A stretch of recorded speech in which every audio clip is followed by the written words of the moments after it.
Updatean turnamen kandidat tentunya selalu dinantikan. Dan kita sudah memasuki ronde ke-9 dan kita akan fokus membahas permainan Fidit Santos Kurati menghadapi Hikaru Nakamura. Dan tanpa berlama-lama langsung saja kita simak Fidit Santos Kurati putih memulangkah dengan pion ke-4, dibalas E5 oleh Hikaru Nakamura, kuda ke F3, kuda ke C6, dan gajah ke C4, pembukaan Itali dipilih.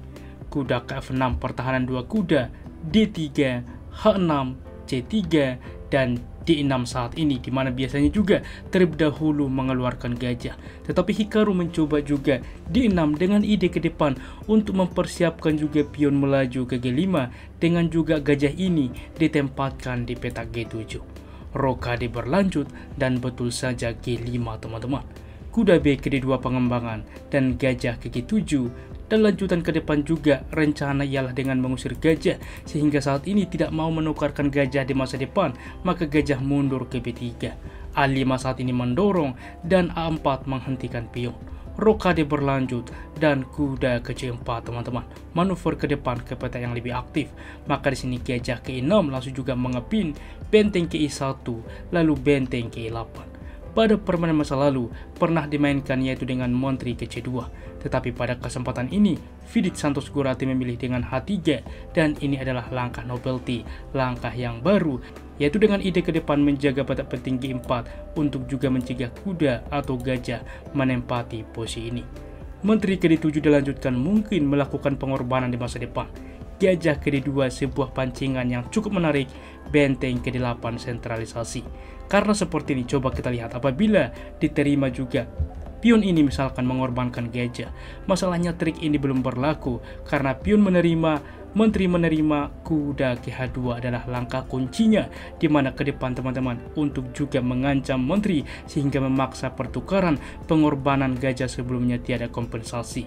Misalkan juga menerima pion D3, masalahnya ini akan membuat menteri terjebak dengan membawa benteng ke E3. Oke teman-teman, jadi tentunya di dalam posisi langkah yang menarik saat ini gajah ke D2 dimainkan, tidak langsung menerima juga pion, tetapi benteng ke D8. Berlanjut menteri ke C2 baru saat ini menghubungkan benteng satu sama lain, semuanya sudah berkembang, lalu pion ke B6 mempersolid juga pion satu sama lain. Gajah ke A2 dilanjutkan, mungkin ke depan mendorong tentunya pion file B. Kuda ke H5 bermanuver ke depan untuk ke petak F4 sehingga terjadi pertukaran pengorbanan sudah bisa dimainkan dan kuda ke E3 teman-teman langsung juga mencegah gajah melakukan karena apa? Menawarkan juga saat ini. Sebelumnya seperti ini, apabila dicoba misalkan benteng ke D1 misalkan cukup logis dimana menghubungkan membawa gajah ke depan, maka kuda ke F4, gajah ke C1, maka saat ini sudah bisa pengorbanan gajah memukul pion teman-teman dengan ide menteri menerima ancaman skakmat, memaksa gajah wajib menukarkan terhadap kuda pertukaran dimana ke depan cukup komplikatif, pion dapat melaju ke depan, benteng dapat juga bermanuver, raja juga cukup juga dihalangi atau juga dikandangi oleh hitam teman-teman.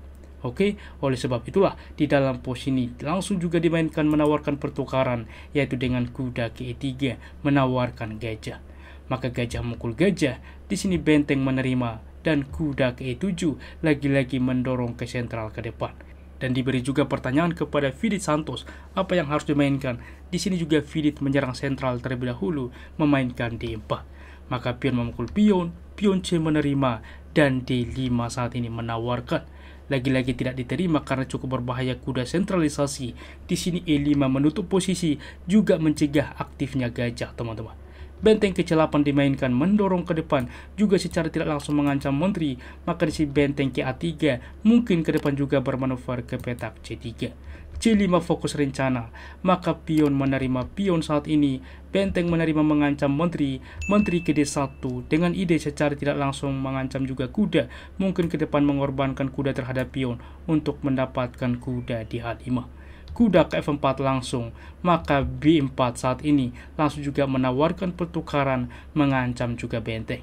tidak diterima. Walaupun ini bisa teman-teman, tetapi benteng ke-8, maka pion memukul pion pertukaran dan gajah menerima, di mana memiliki pion ke depan. Dan bagaimana mengembalikan pion yang hilang? Dicoba kuda ke C6 mengancam gajah, mengancam juga pion, dan gajah ke C3 cukup natural teman-teman, yaitu dengan kuda juga dibuat langsung menerima pion sentral, di mana terlebih dahulu bahwa benteng juga untuk berpindah ke 8 adalah sebuah pilihan, tetapi Hikaru Nakamura kuda menerima pion sentral.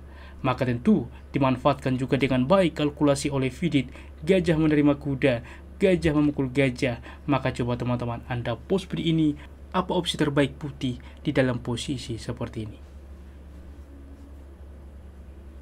Bagaimana teman-teman? Selamat bagi Anda bisa menemukan langkah itulah dengan kuda menerima pion sentral teman-teman. Kita lihat di sini juga mendapatkan juga kembali. Maka kuda juga menerima kuda, dan kuda menerima gajah. Tempo mengancam menteri, menteri ke-6, dan di sini apa yang dimainkan teman-teman? Benteng ke D3 saat ini, dan kita lihat langsung mengancam kuda, dan kuda ke F4 mengancam. Karena seperti ini, apabila dicoba benteng ke 8 mensupport kuda misalkan, masalahnya kuda sudah bisa ke F3 mengancam menteri, mengancam benteng, di mana menteri berpindah, maka ditukarkan saja, apapun dibuat menerima teman-teman. Masalahnya sudah mengurangi satu defender terhadap kuda dan keunggulan satu perwira dari putih. Oke, oleh sebab itulah di sini masih dicoba oleh Hikaru Nakamura, kuda ke F4 mengancam benteng, maka benteng ke D6 mengancam menteri, menteri ke A2, dan benteng menerima pion H6 saat ini. Di sini menteri ke B2 mengancam kuda, dan coba teman-teman, ini juga sebuah hal yang menarik, dimainkan menteri ke D7, ancaman juga terhadap pion teman-teman, sehingga di sini menteri ke B3 melindungi pion, menteri ke F5 saat ini, ancaman terhadap pion tempo skak, juga ancaman di H7. Kuda ke G6 mencegah juga. Maka Anda post video ini, apa langkah eksekusi yang dimainkan oleh Vidit Santos Kurati membuat Hikaru Nakamura menyerah di posisi seperti ini. Bagaimana teman-teman? Selamat bagi Anda bisa menemukan langkah itu simple, benteng memukul kuda skak, dan di sini juga bahwa Hikaru Nakamura menyerah. Apabila dilanjutkan pion menerima, maka menteri menerima skak. Raja berpindah tentunya saat ini ke F8 akan langsung skakmat satu langkah. Kuda ke D7 skakmat. Oke, berpindah juga tentunya ke petak H8, maka akan digerogoti satu persatu ke depan, dan hasilnya juga ke depan akan skakmat. Di sini menteri wajib diberikan, karena apabila menteri menghindar, benteng akan melakukan skak. Tiada pilihan kecuali menteri menutup. Benteng memukul menteri adalah skakmat. Luar biasa teman-teman, bagaimana part yang terjadi. Berikut adalah updatean standing dan juga akurasinya. Ronde ke-9 menunjukkan bahwa hanya permainan Vidit mengalahkan Hikaru Nakamura. Selain daripada itu, hasilnya adalah imbang. Dan permainan klasemen masih dipimpin oleh Gukes bersama Ian Nobuniachi. Lagi-lagi tuliskan di kolom komentar siapa dukungan Anda menjuarai turnamen ini dan menghadapi Ding Liren pada kejuaraan dunia ke depan. Berikut akurasinya. Ulasan permain dari komputer menunjukkan bahwa tingkat akurasi dari Vidit Santos Kurati 95,9% dengan satu langkah brilian, dan Hikaru Nakamura 86,1%. Demikian ulasan catur hari ini. Jika suka, please like, komen, dan juga subscribe, sehingga kami semakin bersemangat lagi di dalam mengupdate konten catur menarik lainnya. Terima kasih sudah menonton. Sampai jumpa di video selanjutnya. Keep sharing and keep loving. Bye-bye.